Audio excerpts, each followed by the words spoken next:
Hello guys, কি অবস্থা সবার? শুভ সকাল। আমার সিঙ্গাপুরের মানুষজন স্ট্যান্ড ফালানো থাকলে এই বাইকটার মনে করেন স্ট্যান্ড ফালানো থাকলে যদি আপনি গিয়ারে ফার্স্ট গিয়ারে দেন তাপ করে আপনার স্টার্টটা বন্ধ হয়ে যাবে। সো গুড মর্নিং সবার, কী অবস্থা সবাই? আশা করি আমার নতুন এই মাইকের ভিডিও আপনাদের ভয়েস আপনাদের ভালো ভালো শোনা যাবে। এখন থেকে নয়েসের কোনো প্রবলেম হবে না আশা করি। সো আমার আজকে হলো ফ্রাইডে 17 তারিখ সিঙ্গাপুরে।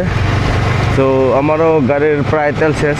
আমি মোটামুটি একবার ফুল লোডেড করলে মোটামুটি এক সপ্তাহের মতো আমি চলতে পারি, কারণ আমার প্রতিদিন ভাই ড্রাইভ করতে হয়, তো এই জন্য একটু এক সপ্তাহ 9 থেকে 10 লিটার তেল ভরলে এক সপ্তাহ মোটামুটি চলে যায় আমার। সো এখন যাব ফুয়েল লোড করতে, আমার বাইকের তেল প্রায় শেষ। সো সেম পজিশন, সেম রাস্তা আমার বাড়ির পাশের যে রাস্তাটা সেটাই। তো এখন আমি যাচ্ছি তেল লোড করতে। তো দেখতে থাকেন।